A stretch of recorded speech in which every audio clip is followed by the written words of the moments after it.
My name is Gavin Creel, and you're listening to 11, the official theater podcast.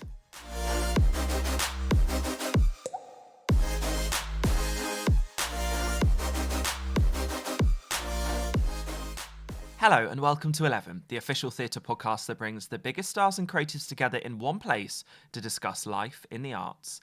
Our guest today is a man who needs almost no introduction. He's a Broadway and West End leading actor who has a Tony, an Olivier, a Drama Desk, an Outer Critics Circle and a Glad Media Award to his name. He's appeared on stage in Spring Awakening, Thoroughly Modern Millie, Hair, La Cage aux Folles, Mary Poppins, The Book of Mormon, She Loves Me and Hello Dolly, of which he starred alongside stage superstar and icon Bette Midler. Now he joins Grammy award-winning musician and leading lady Sara Bareilles in the London production of Waitress at the Adelphi Theatre as Dr. Pomatter, a role he reprises here in the West End after playing it on Broadway.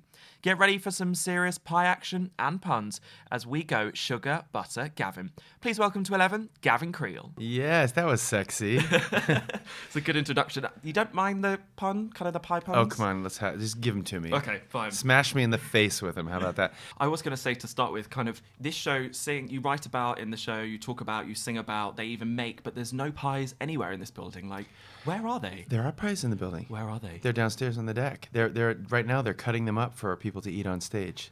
A lot of them. Obviously, we can't have fresh.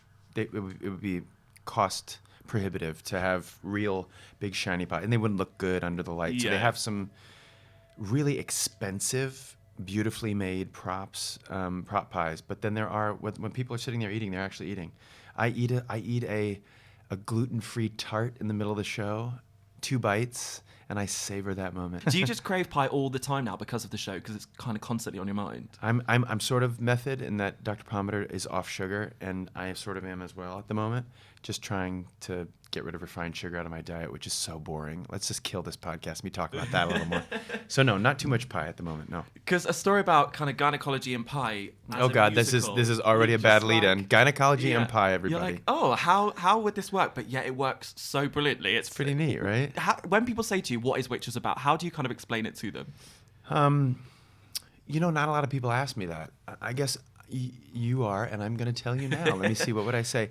I would say that Waitress is about the journey of a young woman who doesn't feel so young anymore, who's trying to figure out her way through a life that she did not plan and that she did not think she would end up here. And I think that's what makes it sort of universal. It's that feeling of like, I thought life would be different by now. I thought by this age, by this time in my life, I would be XYZ. I would be higher, better, something. Yep. And she's in a bum relationship, and she's working as probably making very little money at a diner in Indiana, which is in the Midwest of our country of America. And she just doesn't see any way forward. She doesn't see a way out of her existence. And I just love watching a very normal person summon tenacity and courage and a voice in the midst of a community that does not encourage her to have one. Yeah, definitely. That's a really good way to put it, because I mentioned in the introduction that you'd actually done this show in New York as well, and this is week 3, I think, of you being in the West End? We're just starting week 3. Truth, I only did it for 4 weeks on Broadway. Okay. Sara came in for the last time to that company, and she said, I'm going to go in for 1 more month. Will you come and do it with me? And I was never part of the project before then. We actually sang A Bad Idea at an American Repertory Theater benefit before it started at the American Repertory Theater where it debuted out of town.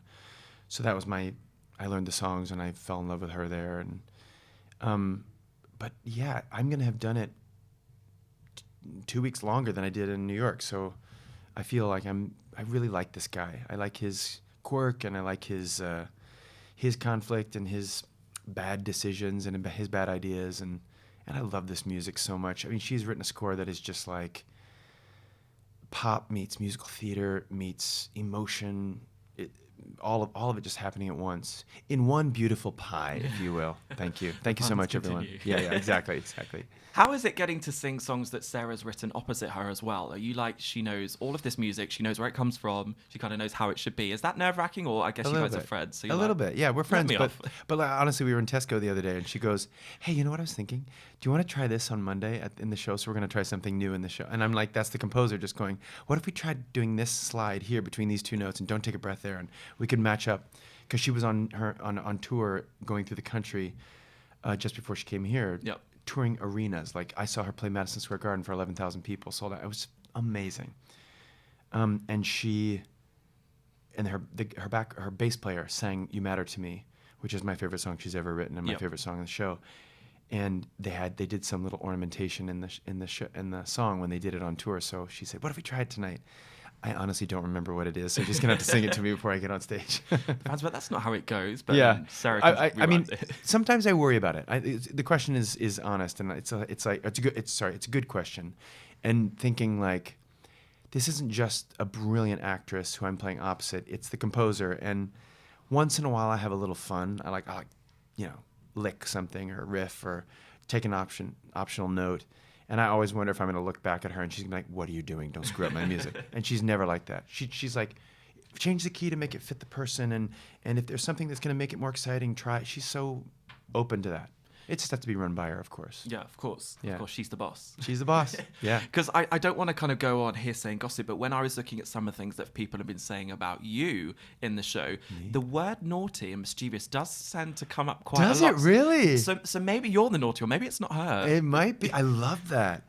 I am going to say the end of Act 1 is one of my favorite things to play on stage, because Saturday night when we did it, this past Saturday, we tapped into something that we hadn't yet. And we got done and we were like, "Whew, that was hot. That was really hot." And I'm gay as hell. So like, to have it, she really did a number on me. So like, it was pretty cool. And also, knowing you're in the hands of somebody you can trust like that, she and mine and hers, that sounded dirtier than it should have been. I'm naughty, naughty. Thank you. Yeah. How does playing it for a second time, but also in, I guess, a different place, kind of vary to the first time, or are there no differences? Well, the West End, that's the question I get asked the most, the difference between Broadway and West End. I know that's not what you asked specifically, but the West End is very, I mean, once you're on stage and you're telling the story, it's like, I used to say the audiences were quieter. These audiences are mental here. It's so cool. I mean, you're on stage with a rock star, so they're going to be a little unhinged for her. But I don't know. They're really responsive and excited. Americans tend to be a little more, you might call obnoxious, and I might call vocal. Never.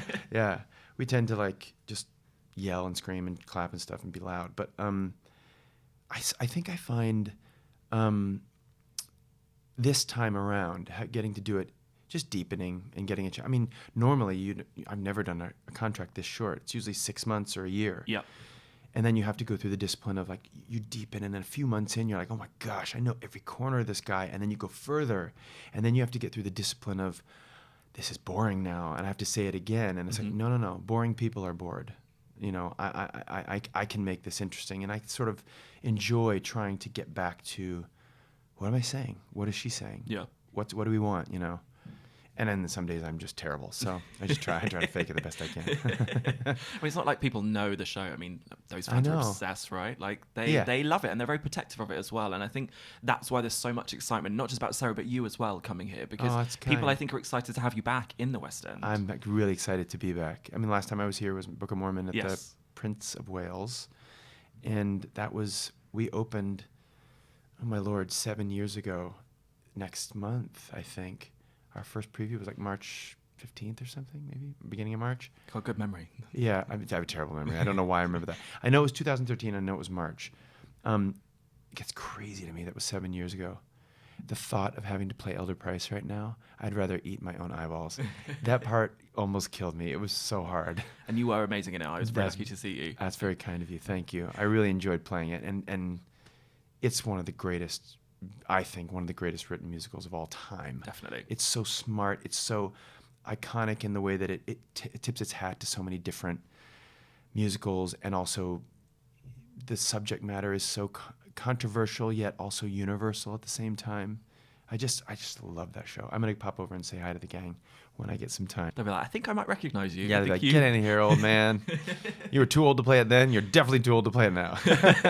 In terms of this show, the subject matter is serious, but it's also very fun as well. It's very much, it kind of swings from both sides. Yeah. In terms of the audience's reaction, I'm always interested to see how people react to some of the more difficult scenes in the show, but then also I think find some great relief in realizing that they can apply the success that Jenna has in the show to their lives.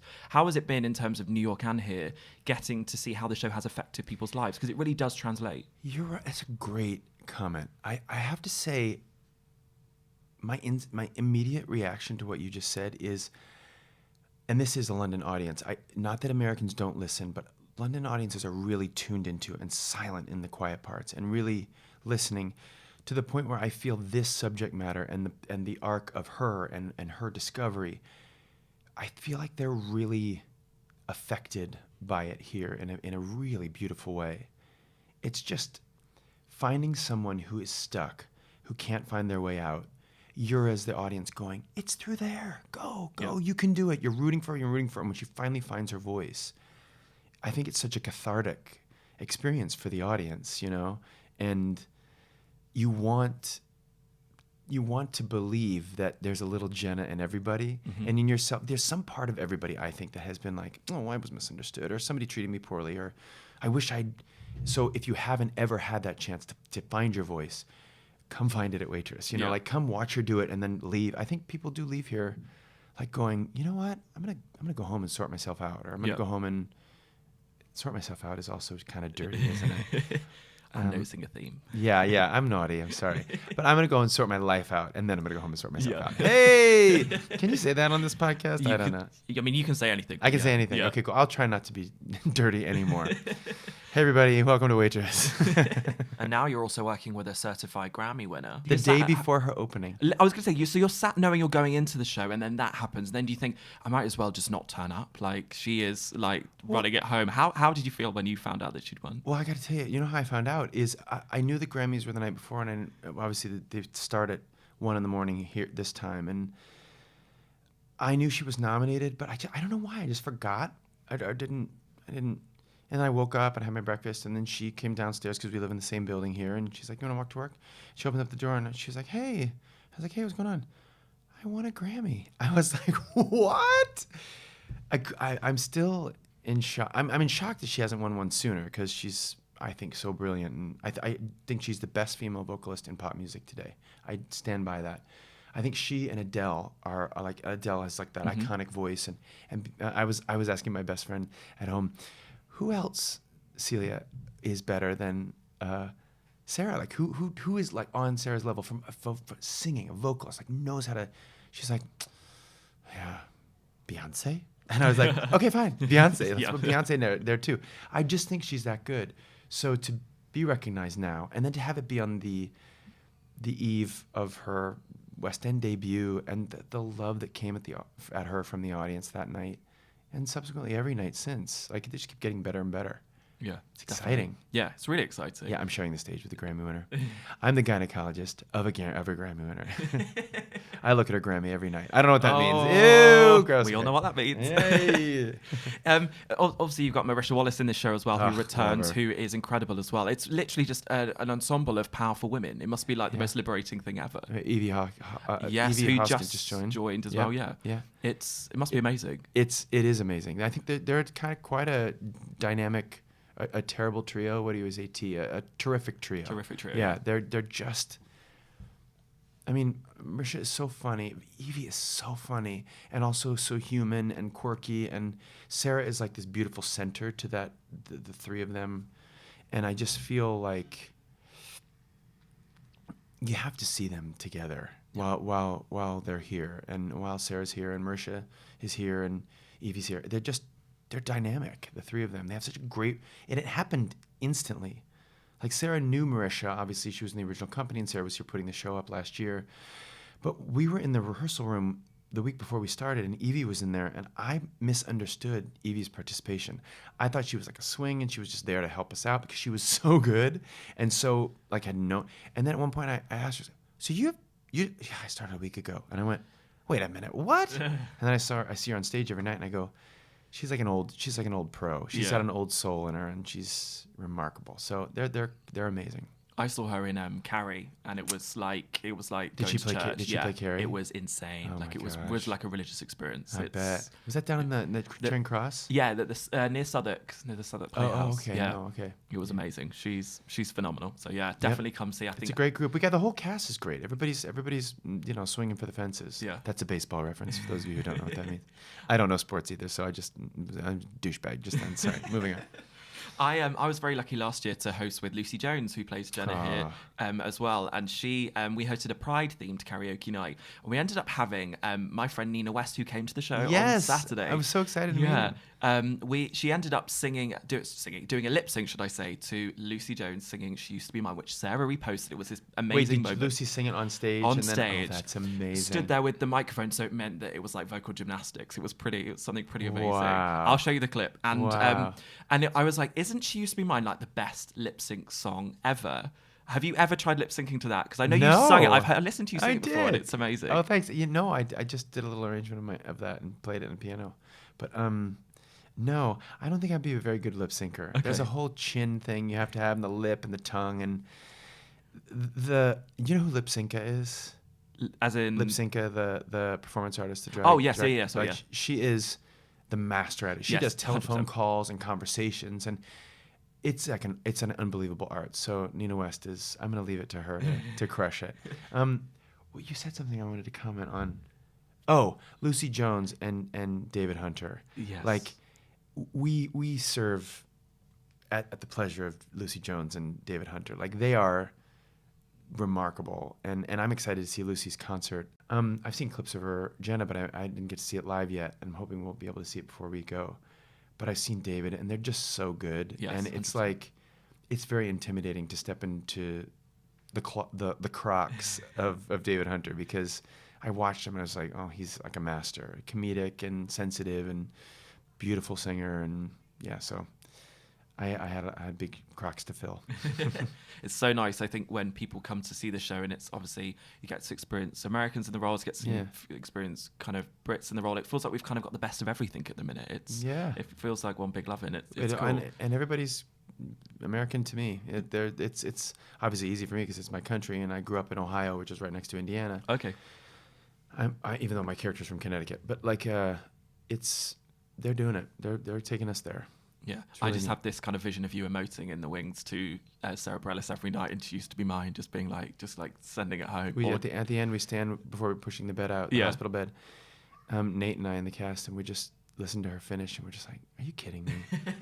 I mean, what are you doing? Like, you wrote that, and you sing it like that, and you're dead center of the pitch, and you're sensitive, and you're taking your time, and you're killing us." It's get amazing. out. Yeah, get out of here. Get out of here. Go bow and get out of here. So we've mentioned Sarah, we've mentioned Lucy. So I wanted to play a very quick game with you before we take a break. So I wanted to play a game of kind of dream Jenners or unlikely dream Jenners. Oh. So I've got a couple of names, and I just wondered what you thought about them maybe taking on the role. So it's a bit of fun. Now I don't know what you're about to say. Everyone's listening. I have no idea what's about to come, and I'm going to be honest. I'm going to try to be nice, but I'm going to be honest. Okay, let's start at the very top. Okay, let's go. Patti LuPone as Jenna. Always, Patti can play anything, anytime. I'm obsessed with Patti LuPone. I would love to see that. She'd be, he's imperfect, but he's kind. That'd be amazing. That'd be amazing. I'm trying to think of me singing "You Matter to Me" with her. I'd die. I die with Sarah every night, but I would be dead if Patti LuPone. How about Idina Menzel as Jenna? That's a really good idea. And she's like a mother as well, and I think that would be really good. Yeah. You know how they're making Mean Girls the musical into a movie? Yes. I had this crazy idea of maybe Idina Menzel playing Jenna in the Waitress movie musical. Yeah. Because that would be like obviously we want Sarah, obviously, but like that could work. If Sarah doesn't want to do it, that's a great choice. Yeah. But if anyone's going to do it, I want to see Sarah. I want her to put this performance on film. Definitely. How about my queen, Audra McDonald, as Jenna? I mean, literally, if you wanted her to sing that teapot over there, I would cast her. She has played a wardrobe in Beauty and the Beast. I mean, anything. These are all such good choices. I'm a fan of every single one of these women. Audra McDonald can do anything. I wonder if you'd be a fan of this one. How about Gavin Creel as Jenna? Never. No way. I have no interest.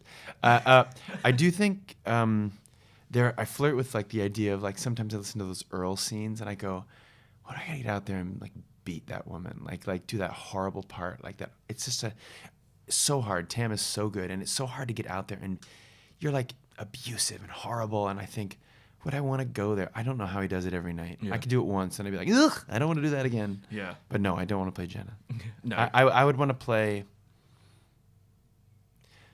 Go ahead, throw your rocks I at knew you me were going to say that. from your little glass house and then take off running. To be fair, I'm sure Marisha would swap with you, so I bet we could actually. Oh my make this gosh, happen. could you imagine her coming in and be like, I'm your doctor. I'm Dr. Palmer, and you brought a pie. With her big smiley face and her amazing voice. I love it so much. I'm into that. We should do that. This has turned into something that we might actually be able to make happen. Maybe fingers crossed. Okay, yeah. No one will come see that ever. Just you. Me and literally nobody else. Yeah, exactly. We'll do it for you. We'll do it for you. And Patty LuPone. And Patty LuPone. Yeah. Okay. What about Patty LuPone as Becky and then Ogie. She'd be good Ogie. Oh yes. Yeah. I remember talking to Nina West and she said very quickly that she would love to play that part. So wouldn't that be? That's a great idea. Yeah. I was like, how do you make this happen? So I said, we'll talk to Sarah. We'll make it happen. Oh yeah. Amazing. We're going to take a break. We'll be back in 60 seconds.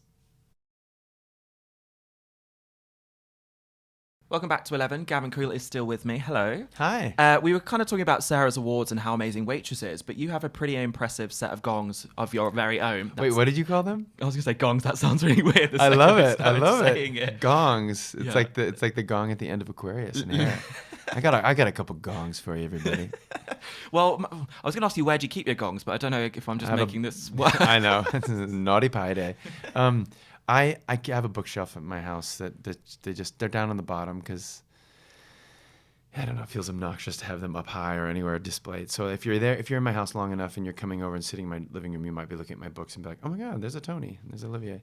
Yeah. And I have I have 2 awards for Broadway's Best Peter Pan and Broadway's Best Wilbur Turnblad. I volunteer with an organization called AHRC where we work with physically and intellectually challenged adults. Mm-hmm. And we do Broadway shows. The head of the whole program is Dale Hensley. We did La Cage aux Folles together, and I met him. He's a wonderful man, and it's life-changing theater. And I won 2 awards with him playing Peter Pan and Wilbur Turnblad. I'm very proud of those. Those sit next to the Tony and Olivier.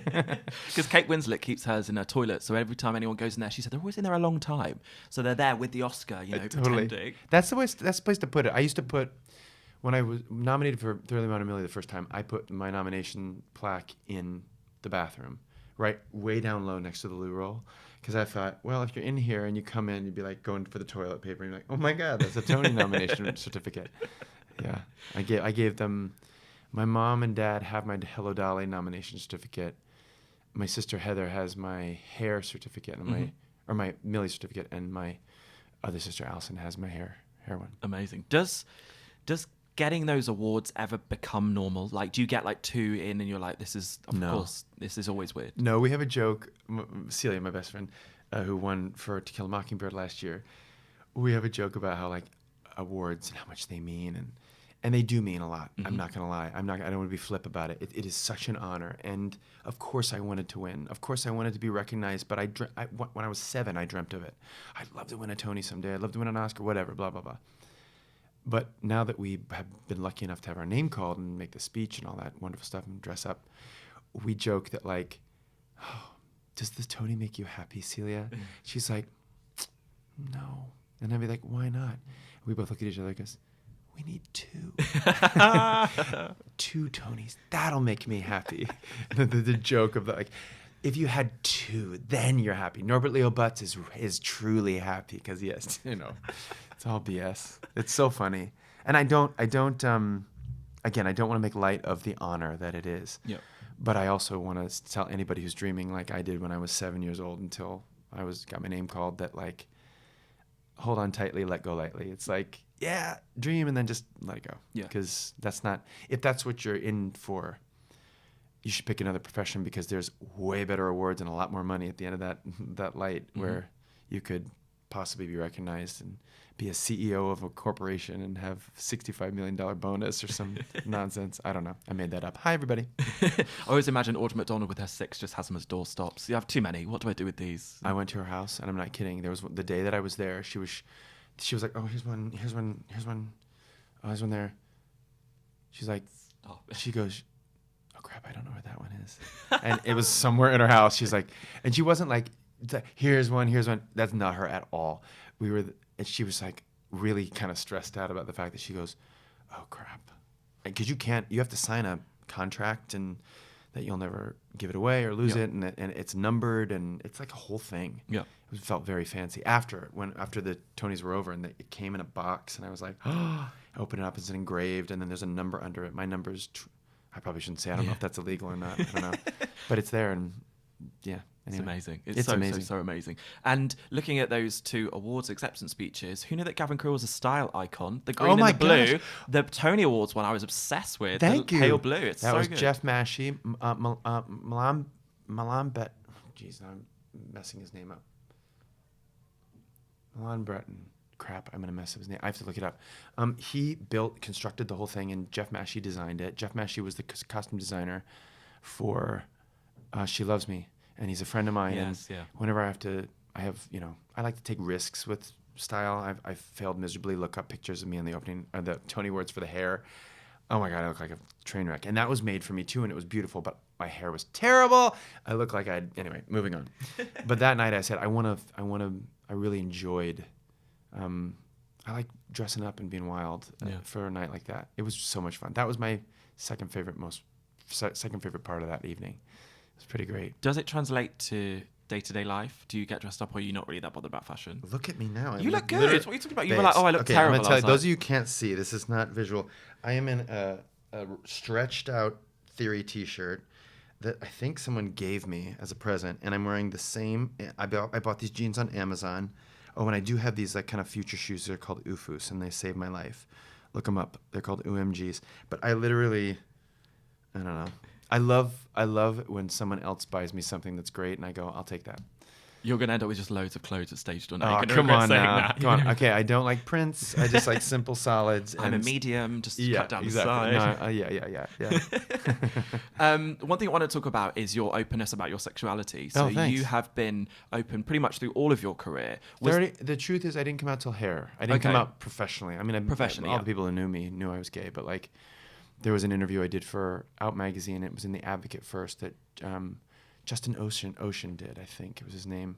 Lovely guy. And he was asking me questions about Claude, and it was kind of hinting around, do you have any relation to Claude's struggle for his identity or anything? And I was like, oh, I'm doing this now. There was no, and what was weird, it made a little bit of news for like a half an afternoon. Yep. Where like it was on AP Wire, and I just thought, who am I? And that this made news. It was before Instagram and all that. Mm-hmm. And I thought, oh, it's because we need to come out. We need to like tell people who we are so that it doesn't have any power anymore. Yep. And I like to think that social media and Instagram is kind of doing that. Yeah. Now where people are just like, I'm gay, moving on. Yeah. I'm trans, I'm bi, we're not saying bi anymore apparently. We're saying pansexual, is that right? Somebody told me heteroflexible. Okay. Because bi is obviously on the binary, and I'm learning all kinds of things. I have no idea. I make many mistakes, but I try. Yeah, definitely. And I also think it's important as well that when people do come out, you forget about the power of someone else watching you do that act, and you think even if they don't come out or they're struggling with their own identity or their sexuality, they see someone else do it. And I think that's what's important, is that we're teaching other people even without realizing we're teaching. That's probably why you got a little bit of why people are kind of picking up on it and talking about it, making it news, because it is a powerful act even today. Yeah, it is. Yeah, I appreciate you saying that. It's really important. Yeah. In terms of conversations you've had with fans, do they ever talk to you about their sexuality? Have they ever kind of been inspired by you and the way that you've been open and honest? Yes. Some of the most inspiring conversations I've had as of late. I wrote a song called For Nancy, which I made a record, and the first song, I was like, my first song. My buddy Robbie Roth and I made my first two records together, and it was a song about coming out to my mother. And he wrote the tune and the first stanza. Okay. And he was like, "Can you finish this song? I think this could be an important song." It was his idea, and I was like, "Yes." And we finished it, and then we were putting the track list together. Yep. What order? And I'd never made a record, and it was so exciting, and like, oh my gosh, what is the first thing I want people to hear? And I was like, I want them to know who I am from the jump. And that song has made an impact to fans of mine and people. They've come up to me, and I've gotten letters. I mean, Sarah, I know, has this ad nauseum with Brave, but on a very small level with my little indie record, I've had people write me letters and say, I didn't kill myself because you taught me how to talk to my parents about coming out of the closet with that song, and I played it for them, and then I could have the conversation, and I'm like, wow, that's my work here is done. Yeah. And that wasn't about me trying to like, I want to be a leader. I mean, I do love being a leader. I love standing up for marriage equality when we fought for it, and starting Broadway Impact, which was mobilizing the theater community to fight for that.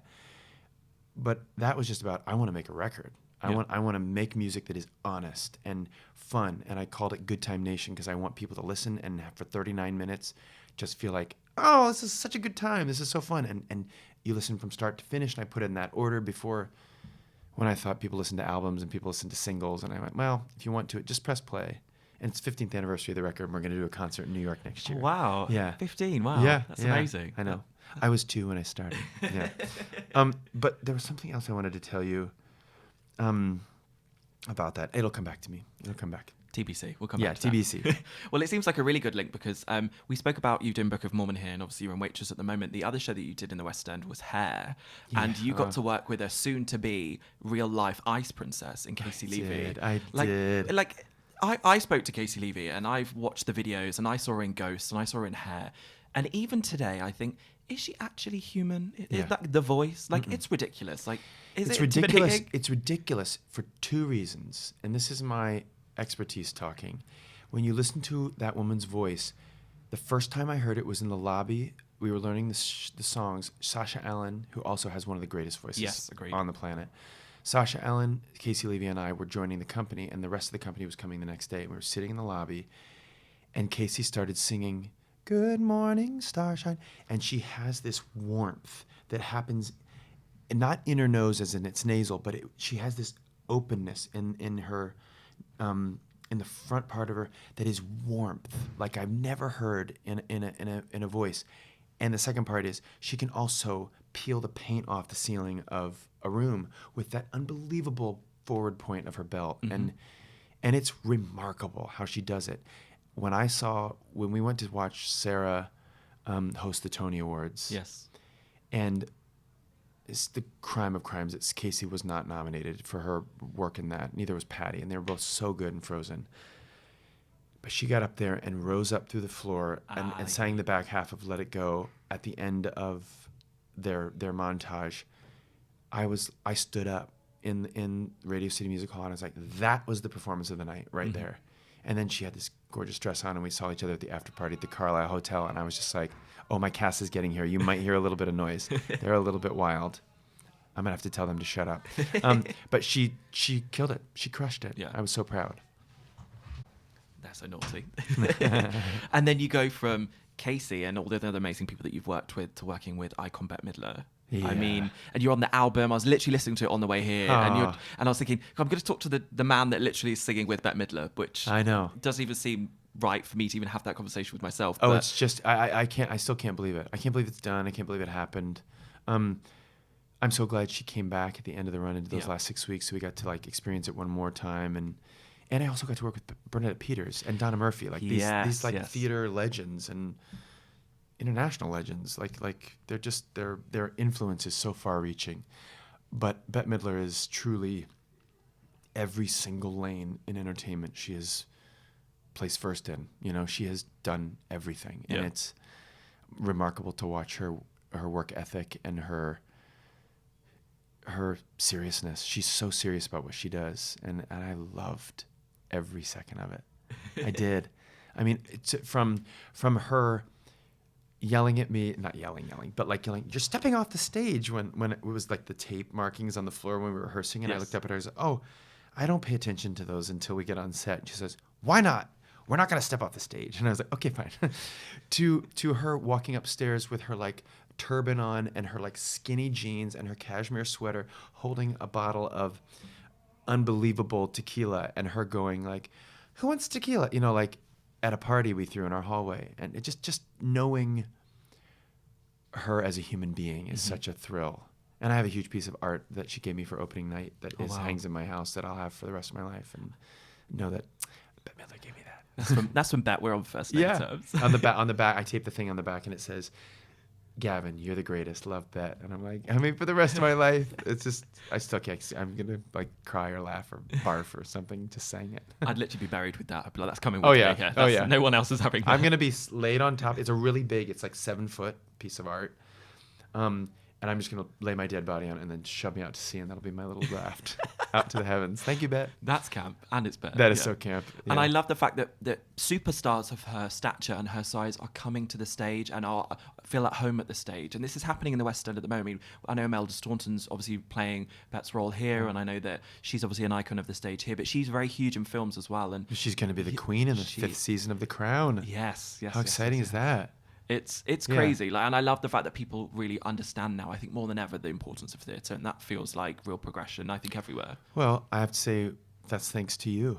You're teaching those people and a young generation to give a crap about the theatre. If it weren't for programs like this or talking about it, or, you know, most people don't know who I am, and getting to have a moment to chat is really nice to be able to talk about. I mean, theatre people know who I am maybe, but like it's exciting. I thank you. Thank you. You're very welcome. I try my best.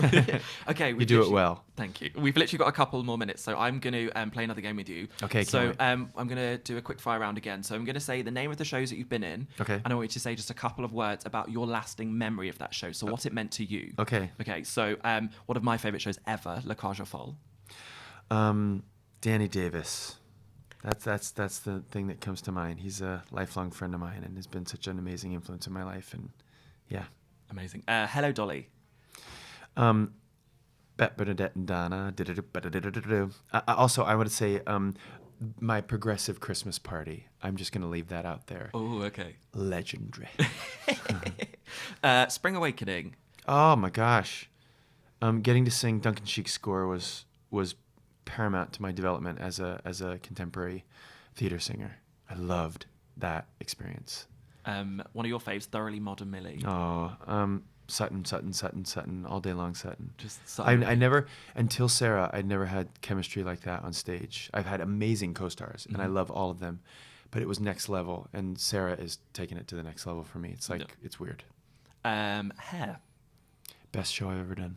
Really? Yeah, my favorite show I've ever done. I've said this in interviews before, but when I die and I'm pushed out on that painting by Bette Midler, the heavens will open and I will get to go. It's going to be 2 steps. I'm going to get to sit in a chair and say hi to all the people I missed. And then we'll all go to the Al Hirschfeld Theater, and I'll go in the stage door and everyone will be there. And they'll get a half-hour call and we'll do it again. And everyone will be there. It'll be like, that's my dream of heaven. You've really thought about this? Yeah, oh yeah. Yeah, I'm secreting it. You know The Secret? Yeah. Rhonda Byrne? Yeah. Like I'm literally manifesting my death. That my death will be met with joy and reunion of friends, and then we all go to hair, and it just never ends. It was just magic. Amazing. Yeah. Amazing. Mary Poppins. I just saw it on Thursday. Okay. And I watched Charlie Stemp, who we did Hello Dolly together, and Zizi Strelin. Both of them were amazing, and all the cast and crew, everybody was amazing. But I can't believe I did that. And there's a lot of stuff he's added in that I did not do, and there's no chance I could ever have done because Charlie's a crazy dancer. But I did 90% of what he's doing on that stage, and I cannot believe I ever did that. And I don't think the people who put me into the show ever did either. They were like, I don't know if he can do this. And it was also the thing that brought me back to musical theater. I was burnt out. I was ready to quit before that show. And Mary Poppins literally brought me back to life. I'm so grateful to Tom Schumacher and to Cameron freaking McIntosh. That man, those men changed my life. A small off Broadway show called The Book of Mormon. Yeah, that tiny little gem. Vocal Duress. No, I have PTSD from that show. I tell the producers all the time, Scott Rudin and Anne Garfino, I'm like, I love you both. You've literally, again, changed my every show's changed my life, but they changed my life. Yep. Casey Nicola, I would forever indebted to him for including me in that, all the people involved. But I was 3.5 years in that show, and by the end I was like, I can't breathe. It was amazing, but so hard. A show that I watch very regularly on maybe in a legal streaming website, but anyway, She Loves Me, which I love. That was a neat step outside of roles that I normally get to play, and I was really proud of what I did, and I was really glad that they let me take a stab at it. Because I see myself more as a George, and I think I would love to play George someday. But it was really fun to get to do that. And I've never seen the tape, but people say it looks really good. Oh, the costumes. When the second you said the costumes in relation to your Tony, I was like, yes, it makes sense. Isn't he remarkable? Yeah. He's remarkable and the kindest, smartest, and he comes from the fashion world. He works at Donna Karan, I think, now, but his style is unmatched. Yeah, Jeff Mashie, baby. It's so good. Yeah. And finally, what I'm going to let you go do very, very shortly, which is Waitress. Sugar, butter, flour. I am going to say this. If this is controversial, it's my second favorite theatrical next to Hair. Oh, okay. It is. I've loved them all, and it's because of one Sara Bareilles, not just what she wrote and what she created and how she collaborated with Diane and Nadia and Lauren and everybody on the team and Jesse Nelson, who wrote this beautiful story, and Adrian Shelley, who wrote the beautiful story, and who is the angel that looks over this entire project. But for me, it's Sara all day long, and I'm gonna say it here that we're gonna do a new show together. We're just crafting what it's gonna be, but we're gonna play opposite each other in a new show. Wow, that'd be amazing. Yeah, that'd be so good. Yeah, I'm excited. I feel like this podcast was originally just gonna be called your name, but actually we just call it the Sara Bareilles Lovin'. That's all. I'm telling you. I will do anything for her and till the rest of my life. Yeah. That's a promise. I promise. Gavin, an absolute pleasure. Thank you so much. Likewise. You're here in Waitress in London's West End until the 7th of March. 7th Is of March. That right? That's it. And the show's remarkable and you are average. So. I'm trying. I just try. I try my best. I'm joking. Thank you so much for being on 11. Thank you. You've been listening to 11, the official theatre podcast. Find out more about 11 at club11.london or via our official social channels.